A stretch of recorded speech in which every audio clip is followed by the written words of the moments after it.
welcome to Life After Death and Beyond. Heaven calling, let me close that down.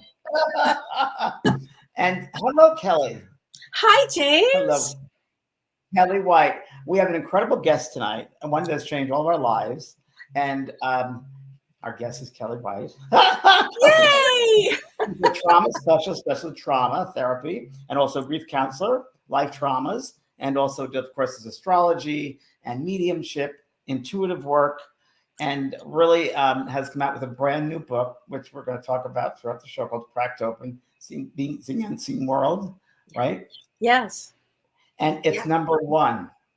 Yes. Well, congratulations. I'm so proud of you. It's amazing. James, and you deserve it. Thank you. But you may remember, I'm sure you remember, as I'm telling you the stories, and you said to me, you have to write a book. You have to write a book. You said that. I don't remember that, but you said that from the beginning. You have to write a book, and I'd already been thinking about it. But I knew I had to. But you really encouraged me and pushed me in the best way, and such love and devotion to helping this baby be born. I can't tell you how grateful I am to you for that. Well, Thank Cracked you. Open, Discover the Unseen World, Kelly's new book, and it went to #1. It was released a week before it was supposed to be. It was released on my mother's birthday. It was supposed to be released today. Yeah. Okay, and it was released on your mom's birthday, yeah. And Mom helped write the book with you. Started the book. We started the book together. And then the other side. She was my ghostwriter, as you pointed out. So Kellee White's book, Cracked Open Journey, is an extraordinary tale of transformation, resilience, and spiritual awakening. Cracked Open, Discovering the Unseen World chronicles a profound spiritual journey from a high-powered corporate executive, but a lot of people didn't know that. They'll find out how Kellee didn't know that.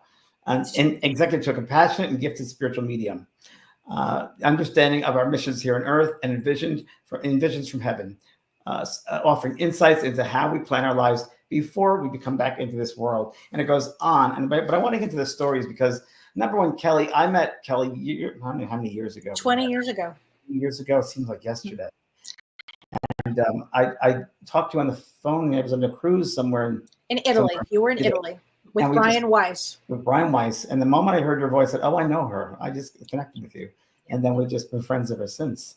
You said to me, I'll be back in 2 weeks and I'll call. We talked for an hour and you said, I'll be back in 2 weeks. And when I come back, I will call you. And you called me to the day on 2 weeks. Wow. And it was like an old friend. It really was. Somebody, that resident, you feel connected.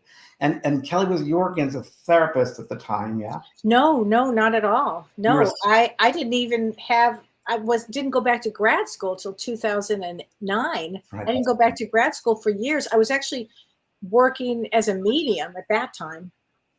But you wanted those letters behind your name. And I remember because your mother was in the same office and you kept on saying, Mr. Kellee, you're more of a medium. And you said, no, I got to get that.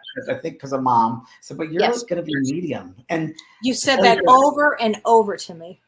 And in the book, you've done an incredible job at weaving through the therapeutic insights along with your spiritual abilities and your experiences. I mean, it's done so well. It's crafted so well. How you put those two together, trauma and emotional traumas and so many incredible ways of putting that together.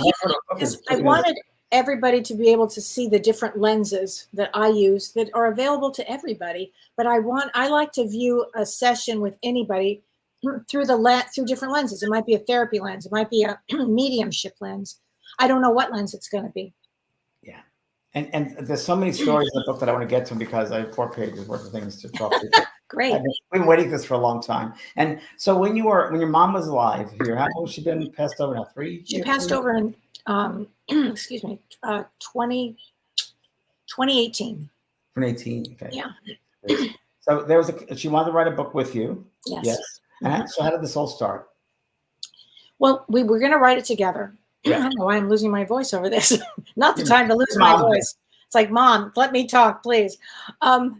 We started writing it together. She was going to write it from the psychological aspect of watching her beloved daughter, me, go through a traumatic brain injury and seeing, as I've said many times, lack of a better word, dead people all around.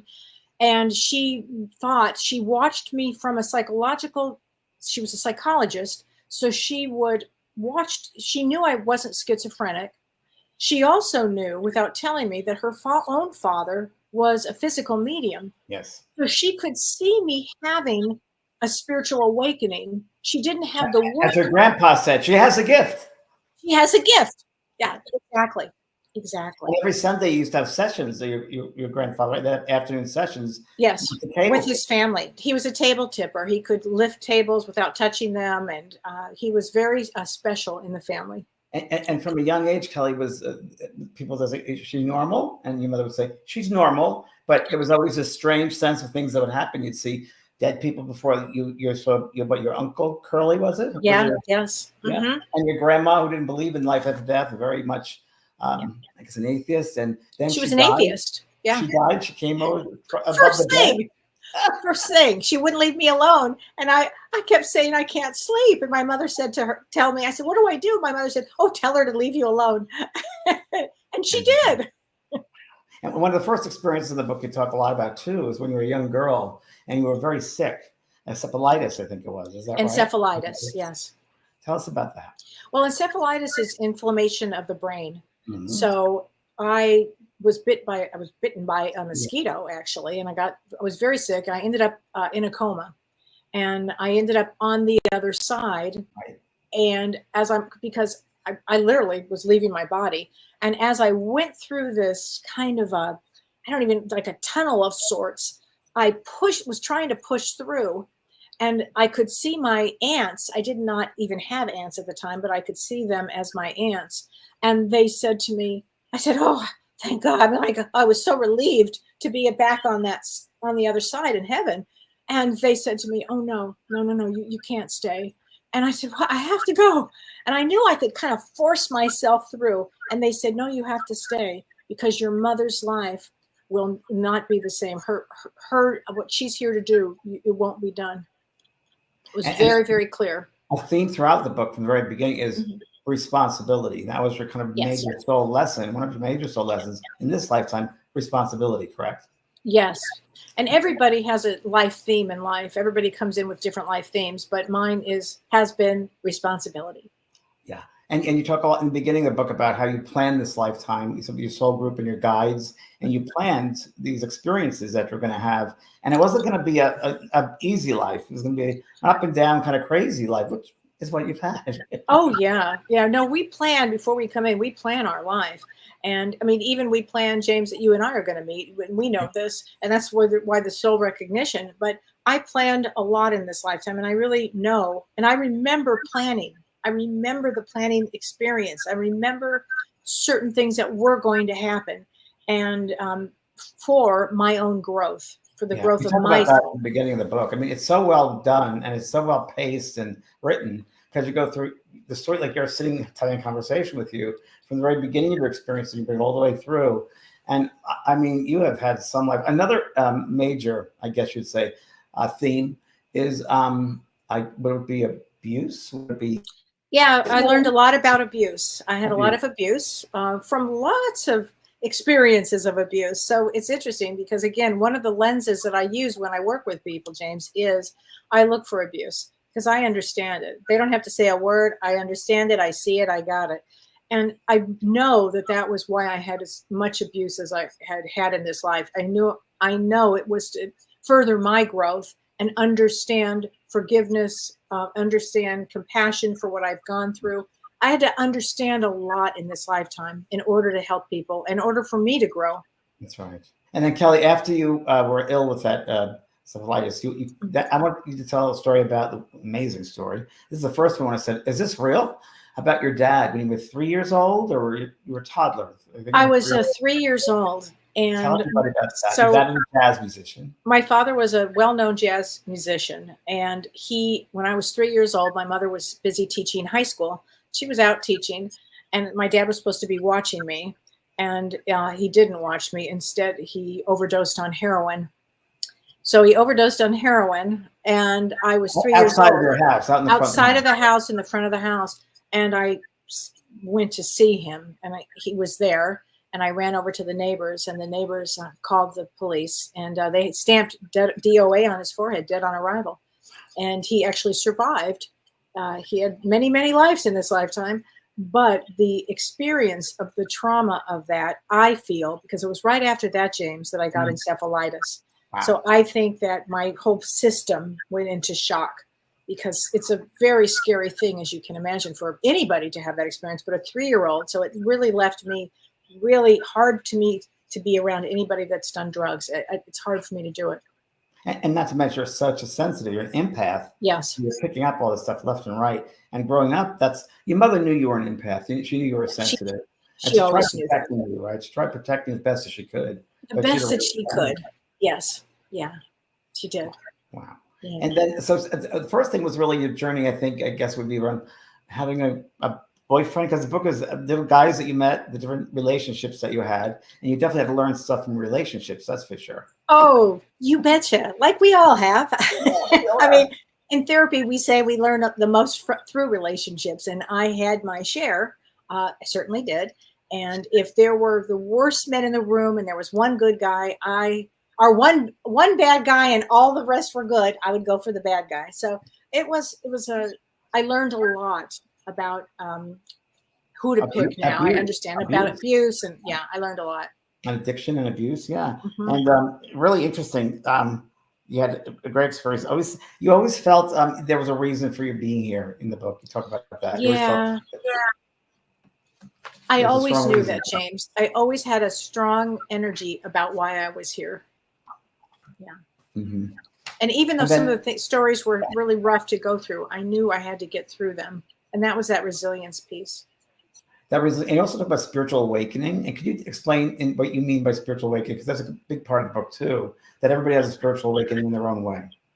Everybody will go through whatever it is, whether it's trauma, whether it's drama, whatever it's, I don't know, illness, death, loss, grief, any of that. And it opens us up spiritually. And in my case, because I had a brain injury, it cracked me open, actually, for a spiritual awakening. And a spiritual awakening is when all of a sudden you start questioning things, or you start thinking there's more than this in life. There's more than that. What is a deeper meaning?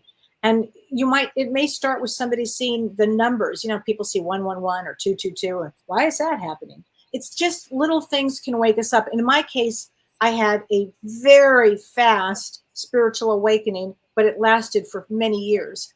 But I was cracked open and had it. In some people's, they may have lost a parent. They may have lost a child that's come to show them how to wake up.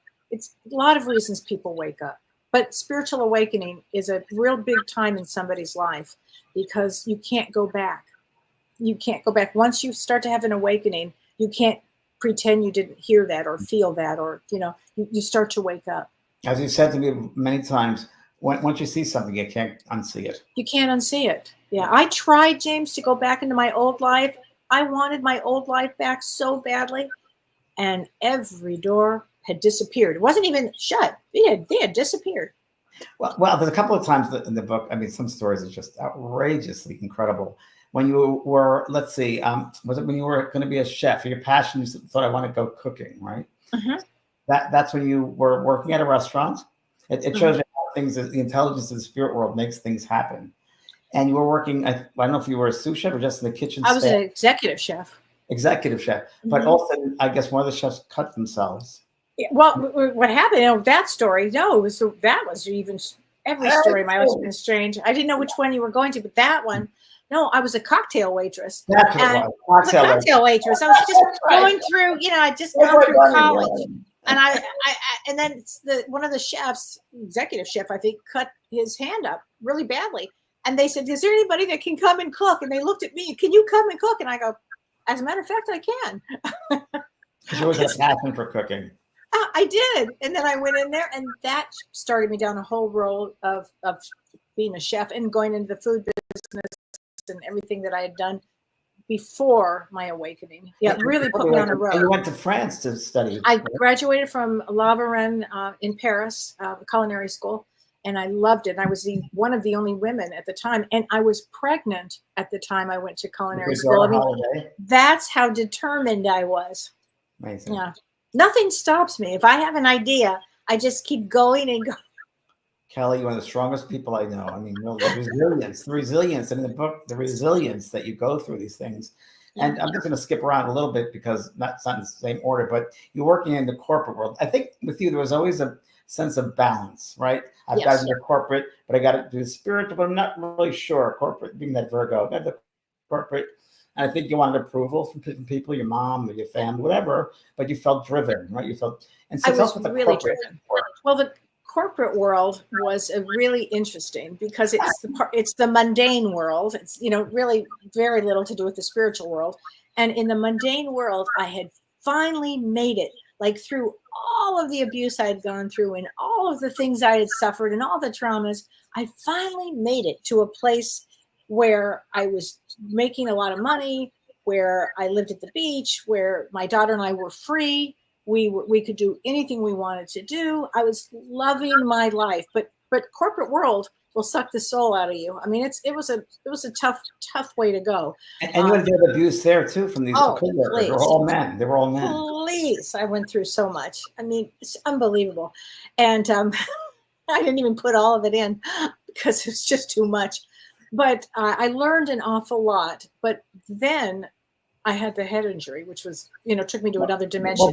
Well, before that, though, we got to get to Chicago. You're meeting, and there was a business meeting, a corporate meeting. You worked for Frigidaire. Was it Frigidaire or?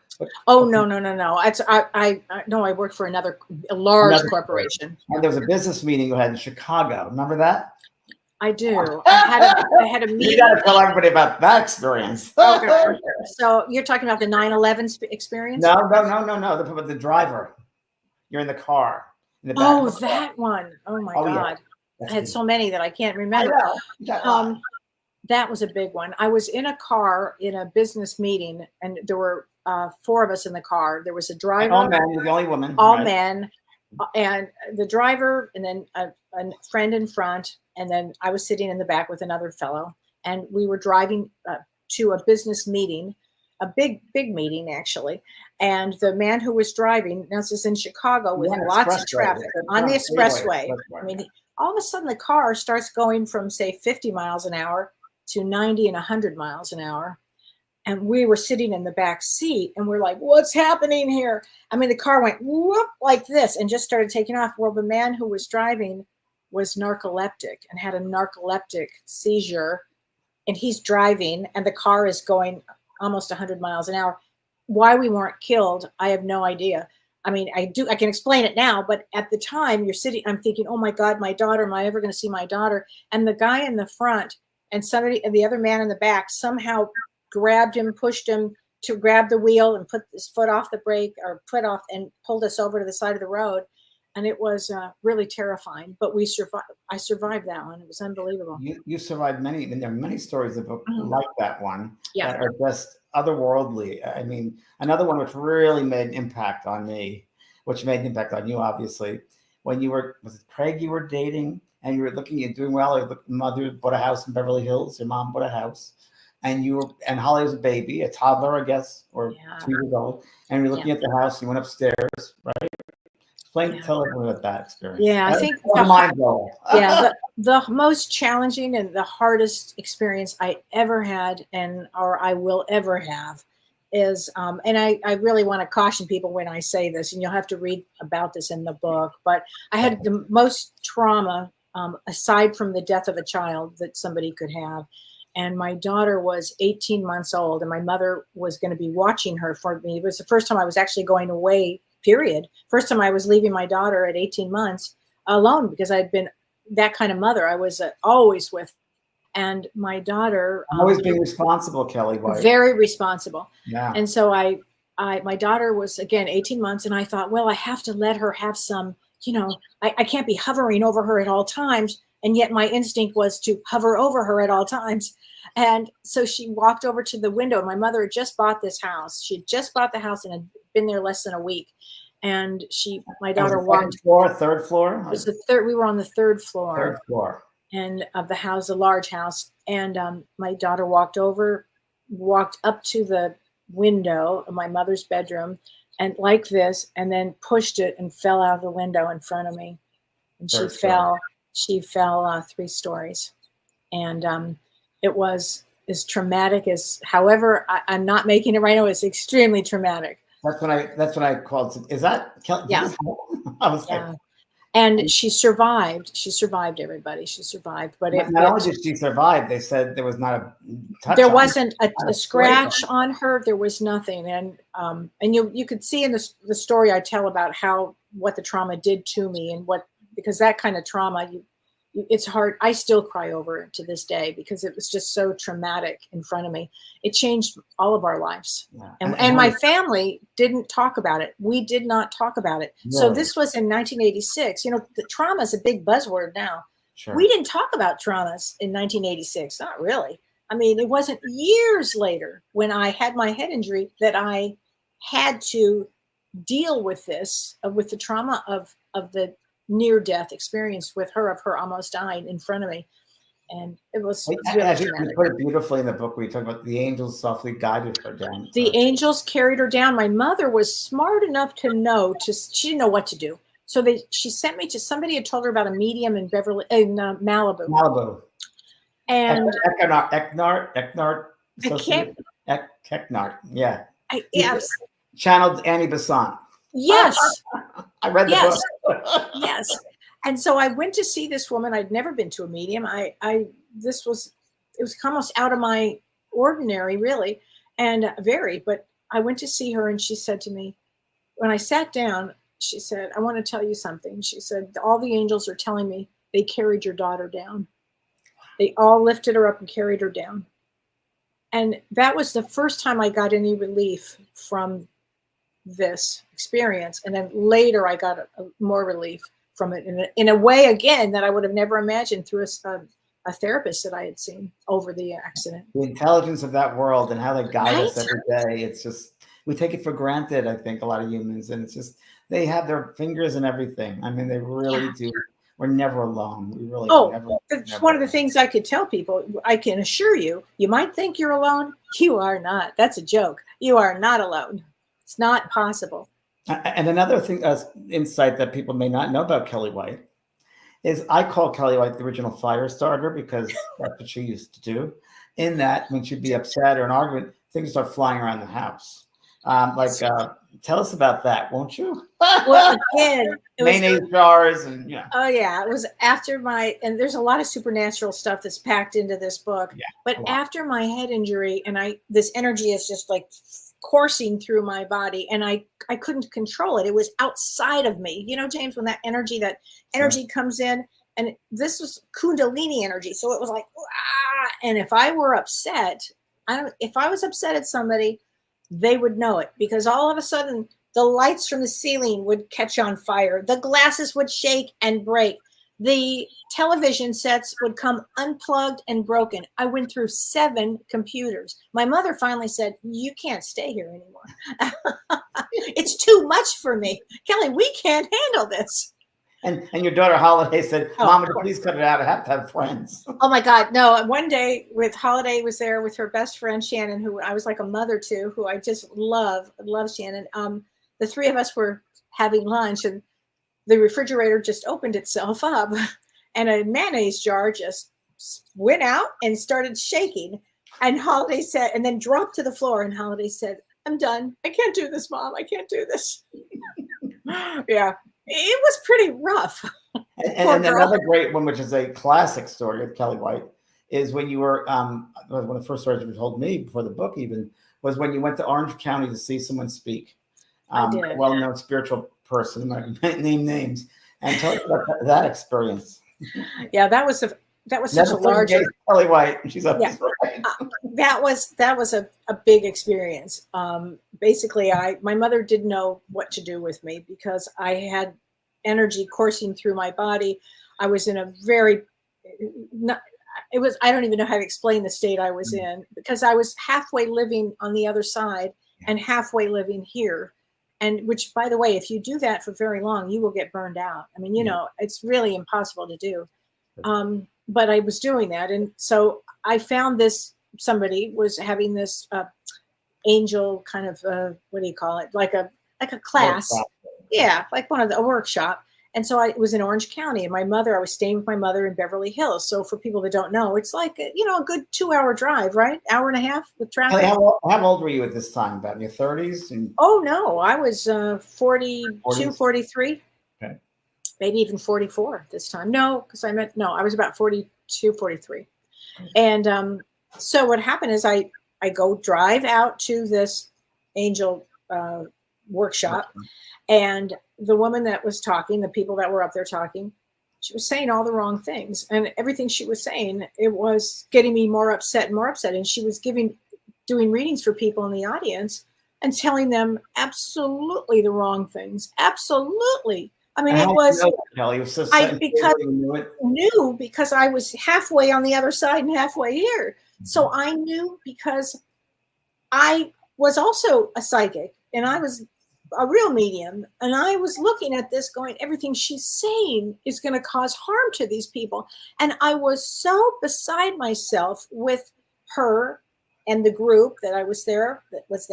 I got in my car. I had to leave, and I got in my car. My car was shaking. I'll never forget. And I drove all the way on the 405 freeway, shaking the car. Shaking the car. I get to my mom's house, and I'm so shook up. And I walk up my mom's giant staircase to get up into the house, and my mother opens the door, and she said, "Kellee, are you okay?" And I said, "No, Mom, I'm not. I got to go to bed. I'm very upset." And she said, "Well, I need to show you something." Now, my mother was home alone at the time, and she was working on taxes. She was working on her taxes alone. Nobody was in the house. And my mother had the taxes of her stuff just kind of laid out on this huge 5-foot by 5-foot glass, heavy duty table that weighed 350 pounds. And it had a beautiful vase on it with flowers, and it had books on it, but it had all of her papers on it. And metal on the foundation. And metal on the foundation. I mean, heavy duty. It took 3 men to carry it up the stairs. The table was bought in Italy. I mean, it was a huge deal, this table. Must have cost a fortune. But anyway, what happened was, when my mother said, "Well, can I show you something?" And apparently when my mother had gone up to do something, and she came back down right before I got home, she looked at the table, and she couldn't believe what she saw. The table had lifted up and had turned all the way around, 4 or 5 inches on each side. It had completely lifted up and turned. Everything on the table remained the same, but the table had up and turned and twisted. And my mother didn't know, none of it, we couldn't explain it, other than I know that my energy was so chaotic that day. And so what happened is, my mother called in an engineer, a lawyer engineer. So he worked as a lawyer and an engineer. So he was both. He came in, and he was there for an hour. I'll never forget this man, Jim. And he looked at that table. He looked at the imprints on the floor, on the carpet. He said, I don't know. There's no earthquake. You couldn't have lifted this. Nobody could have done this. And then my mother said, "Well, let me tell you about Kellee." And then he went like this. I believe it. There was no explanation for it. But and that's when I found out that my grandfather was a table tipper. My grandfather, without touching tables, they'd just fly up and dance. And he'd say, "Table dance," and the table would dance and then move. And was your Uncle Curly very psychic too, right? You had Uncle I think Curly. Everybody in my family was very psychic on my mother's side. I think they were wildly psychic, James. Some of them Your were mother was very much a healer. God, she was very intuitive, your mom. Very intuitive, very psychic, and very much. So yeah, it runs in families. She helped write this book, so she was doing it here on the earth when she was still around, and then she had cancer, right? And then she went. Yeah. Tell us about that. So you went to Texas in the very beginning to some new kind of therapy in those days. Yeah, my mom. This would have been in 1979. No, 79. Yeah, about 1979. 79. She got cancer for the first time. She ended up with cancer twice. But the first time, she worked very hard. She worked really hard. I got you say in the book, you said, "My mother worked really hard." That's what she found out her lesson was. That really was it. Yeah. So I went to the cancer ward with her because I didn't want her to be by herself. And so I traveled with her, and I lived in the cancer ward for 1 summer with her while she got this special kind of cancer treatment. And it was a really unique treatment at the time. They don't do it now, but it was a really hard on the system. And every time I was there staying with her, but I'd go downstairs to get something. And I'd come back up and she'd say, oh, did you see that wonderful nurse that was here? I'd say, no, where'd she go? Oh, she's so wonderful. And I said, well, tell me about her. Oh, she told me that she talked to Jesus and that I'm going to live. And I said, oh, great. Well, my mom said, you got to go see her. And I went everywhere to find this woman. I mean, up and down this whole friggin' hospital. It can't be that big. And my mom described this woman exactly with her name. Anyway, everybody told me there's no such woman here. So I know that woman was an angel. Well, then you met a South African priest. I did. Then I met a South African priest. You're right. I met a South African priest who I read the book. Yeah. And I said to him, at the hospital he met him. I was at the hospital. So my mother, we didn't know if my mother was going to live or she was going to not live. And it was really, very sad, very challenging time for me because my mother and I were so close. Yeah. And when my mother said to me, I want you to go on semester at sea, right, which is a ship that goes around the world. Right. And I was 20 years old at the time. And I said, I'm not leaving you. What are you, nuts? I am not leaving you. And she said, Kellee, my responsibility. Yeah, I want you to go on semester at sea. It's a ship that goes around the world. I want you to go on it. She said, go talk to Father, I can't remember his name at the time. I have it in my book, Father John. Go down. Father John, go down and talk to him. And he's in a special place. So I went in to speak to him. And first thing I said to him was, can you tell me about this special nurse that is here? He said, oh, he said something like he had seen her before and he knew of her, but and that my mother he'd heard of her. Yeah. And he said, but she's going to help your mother. But then he turned to me and he said, look, Kellee, you need to go to semester at sea. You need to go on this ship. Your mother will be okay. You need to go. You have to go. You have to go. And I listened to him. And I did go on this trip, and I was in South Africa. I mean, the whole thing was kind of amazing. But he gave me the relief, the okay that she was going to. And then he said to you, "Oh, by the way, I know who that nurse is. It's Nurse Angel." Yes, and that's exactly what he said. I know who that nurse is. Oh my God, James! And that was just I get chills even thinking about that one. It was just remarkable. You know, when you put the dots together, it was just remarkable. The book is all about that. It's like putting these dots together. It's like, what a life. It's incredible. These things happen. You know, 1, 2, 3. It's like all part of your whole life. It's incredible read. Yeah. And then on the trip with you at sea, you went to New Delhi. Tell everybody about that experience because that's changed your life, I would think. It totally changed my life.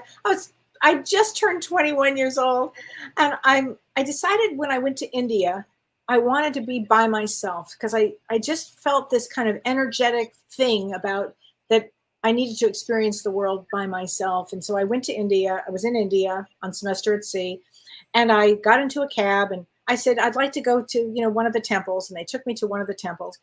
And I noticed everybody was staring at me, but I just assumed everybody was staring at me because I had long blonde hair and, I'm young and whatever.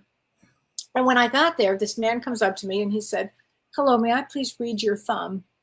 And I said, read my thumb? And he said, yes, I have a lot of information I need to tell you. And he said, I read thumbs and I read the Akashic records. I'd never heard the word the Akashic records. And so I said, okay. Now I didn't have anything on me. I didn't have a passport. I had my little bag, a purse, but I didn't really have any information on me. And he takes my thumb and he looks at it. And he writes it on a piece of paper and he folds it up and he hands it to me. And he said, I want you to have this. And I opened it up and it had my first, middle, and last name, my mother's first, middle, maiden name, married name, my boyfriend's at the time, first, middle, last name. He said, you're not going to marry him. He's going to run for politics. Everything that he said was correct. He's not going to win. He's not going to marry you. Correct.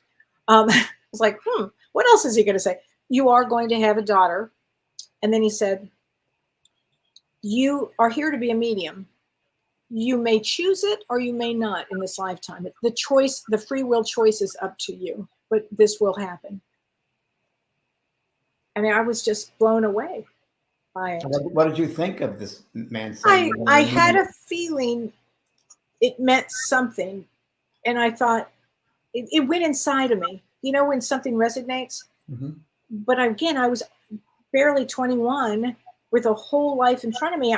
I couldn't, yes, I had seen dead people. Yes, I had seen ghosts. Yes, I had seen all of that. But I was striving for whatever normal was. I was striving. Did you have a desire, a certain passion or a career you were going to go after at that time? You thought you were going to get involved in? I did not know what my career path was going to be at the time. I didn't know if I was going to teach.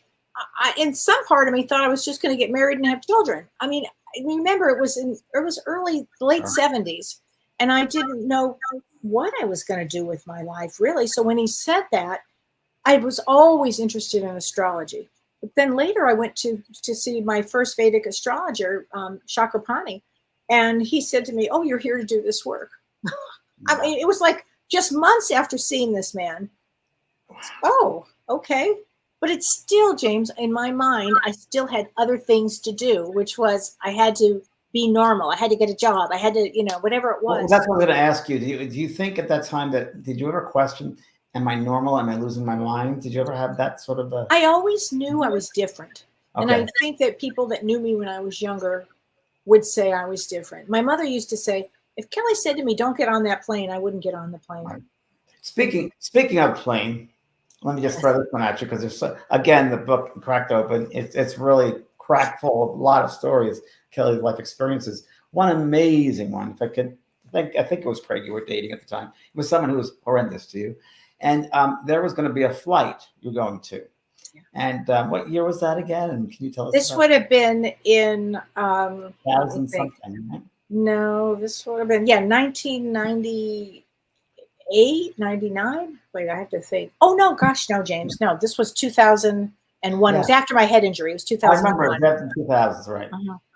Yeah. And so which Craig? Was it Craig? No, it was somebody else. Yeah, okay. No, it was somebody else. Whatever the names are, everybody, they've been changed. They've been changed, not the real names. Yeah. Oh, yes. So I'm not sure which is that. You were in a really bad relationship. He was a very abusive person and put you down all the time. And I think you were in corporate, I'm not sure. You and him were going to go on a holiday, go on a vacation somewhere. Yes. France, I think it was.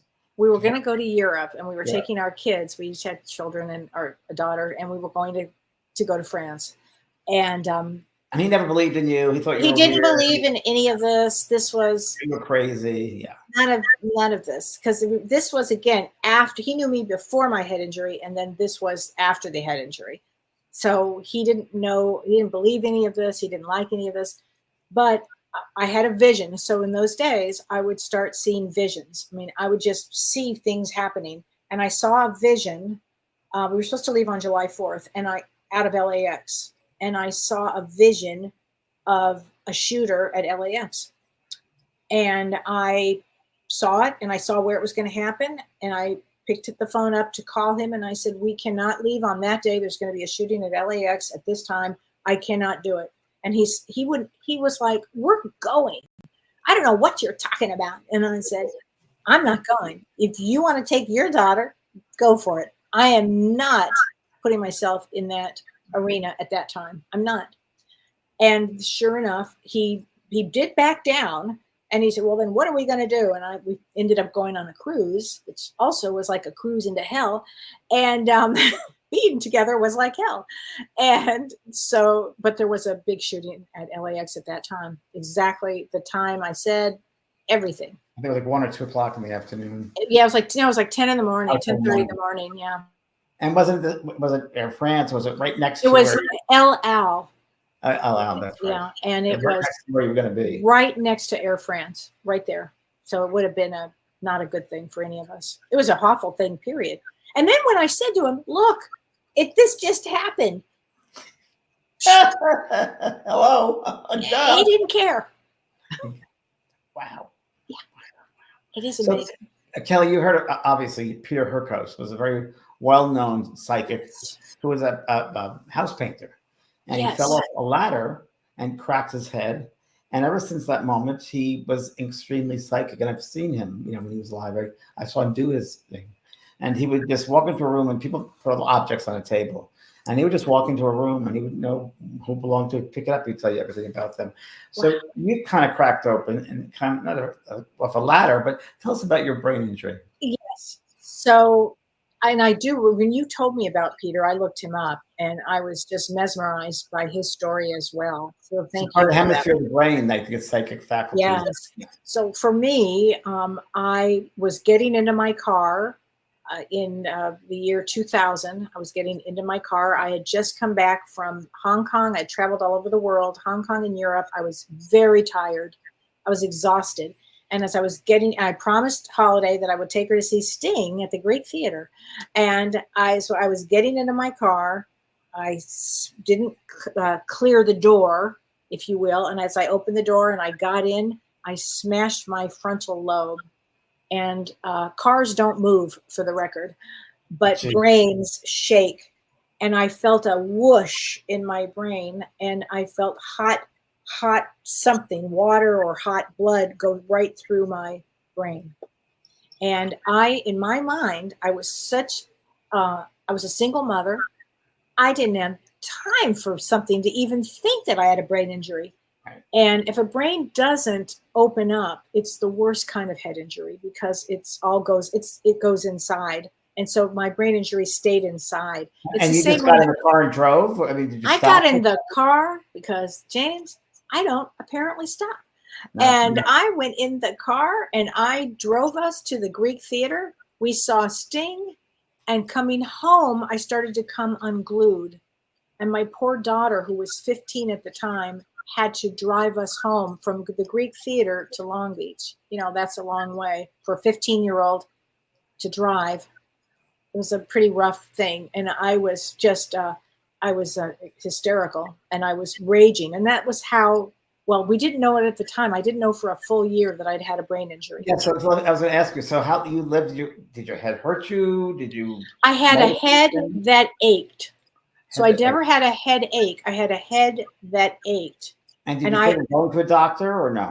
No, not even in my mind, a head injury, you just keep going. You hit your head. So what? You just keep going.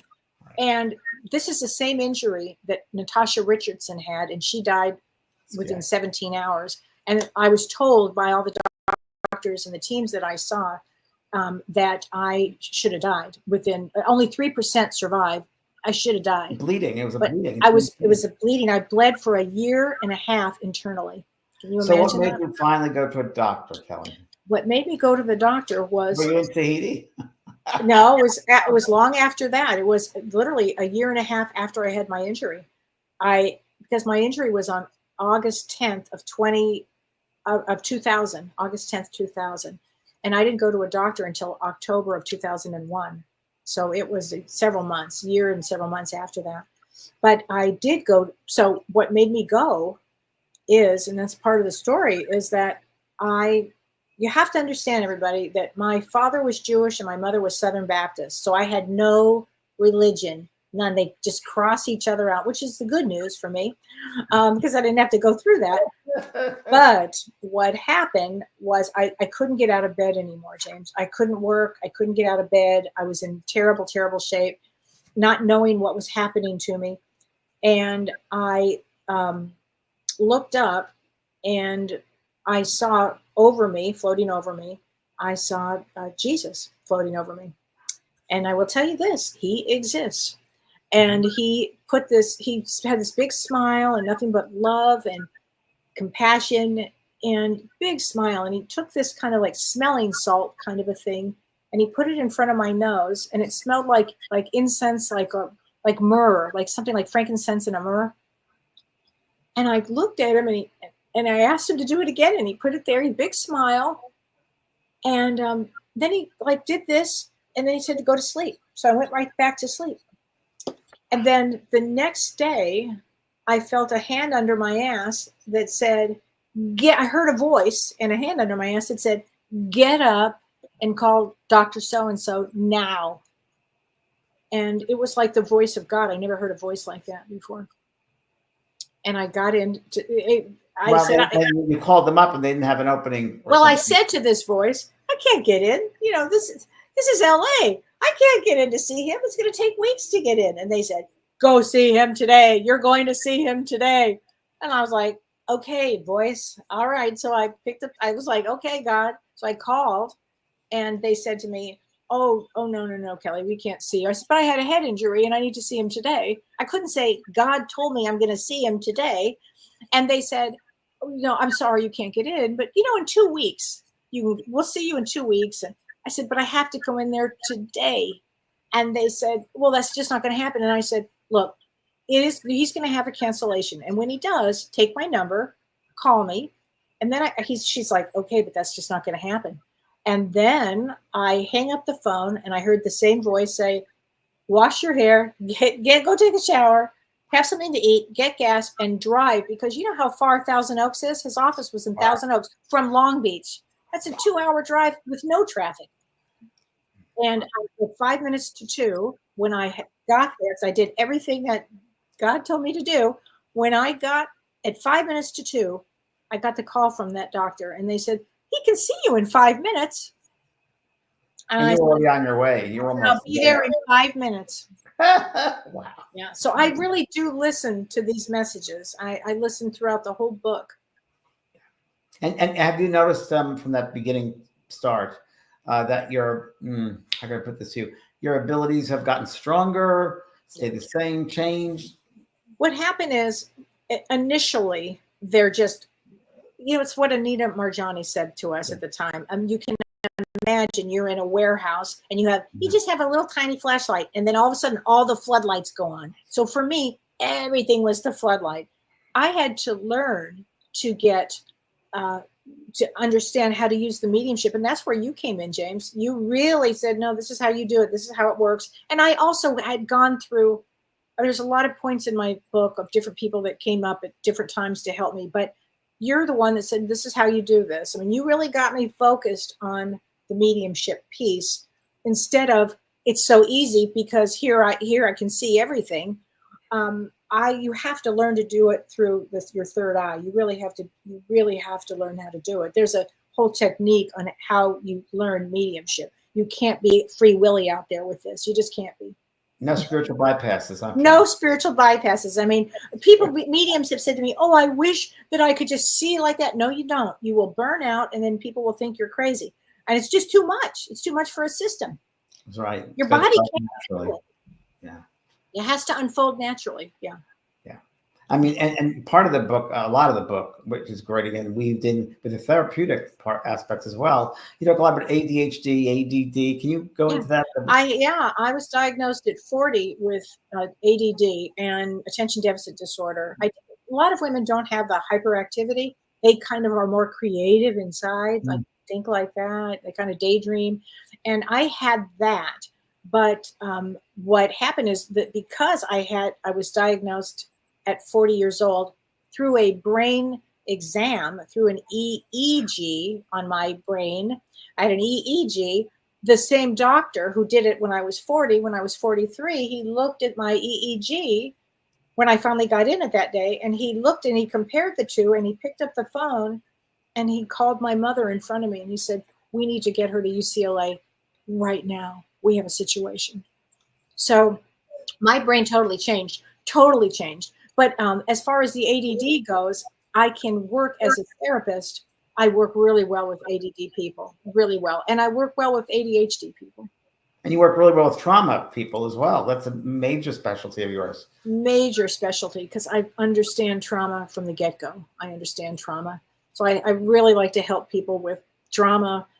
And everybody in this lifetime is going to have trauma. Everybody's going to have trauma. It's part of when we arrived here. We before we incarnated, we planned some of these events or all of these events. Yeah, for sure. And again, you do so well with the therapeutic part of the book too. And well, I thought it was married the two of them together so well. Thank you. You know, James, I just felt it was important for me to add that therapy piece. Because, you know, my mind, I'm constantly adding things in my brain. I'm constantly learning. It's Virgo. I'm Virgo. I mean, I have to constantly, like, you know, have information coming in. And so the psychology, well, I tell you something really interesting. Because of my head injury, I didn't know if I was going to be able to go to grad school. And I went to grad school, everybody, at 52 years old. So if I can do it at 52, anybody can go back to grad school. But it was a funny thing. I just got so hyper focused on the psychology. I loved it. So I did really well. That's an age of July, she said, Kellee. Yeah. Yeah. And what do you think as far as your brain now? Is it? Oh. What's the latest as far as? The latest is I use most of my right brain, but I use my right brain, I should say, not most of it. I don't think any of us use all of our brains. Please God, we should. But I'm able to use my left brain pretty well now, pretty well. So except the airports when you and I travel together. Okay, when you and I travel together, forget about it. We both go to the right brain, and we just have fun, and then we just know the universe will take care of us, whether we're driving. I don't care what we're doing. Our first show we did together, we were on Venice Boulevard, and we're trying to get the Love Line. And we were like, "Where are we?" Halloween. On Halloween for Dr. Drew, and I actually put him in my book because I had worked with one of his people, Jeff Conaway. I mean, after Jeff died, I had worked with him because his sister came to me, Michelle. And Jeff had been with Dr. Drew for a long time and had drug addiction and passed away. And Jeff came to me the night before you and I were going to be on his show and said, I just want, please thank Dr. Drew for helping me. And I mean, it was remember, and I said to you, should I tell him that message? And you said, oh, make sure you tell him that. And he was just so moved. I remember that. He cried. Yeah. Yeah. It changed him. It changed him. One more thing about the book. I want to talk about your mom. So your mom was working with you, and she passed really the beginning of the book, I guess, right? Yeah. If it was done, or she? Oh no, she passed before I could get. I was taking care of her for so many years. I couldn't get to finish the book. I just couldn't because I was very devoted to my mother. I mean, extremely devoted. I would have done anything to her, and I would do anything to keep her alive now if I could. But I mean, responsibility theme. Responsibility. Yeah. So I unfortunately couldn't start writing the book. And then after she passed, I had a lot of mixed feelings because when a loved one passes, I was angry. I was really was pissed off, and it was not easy because my mother was also not in her right frame of mind. When she was passing. And so all of it was tough. So I can relate to all kinds of things on all levels of this.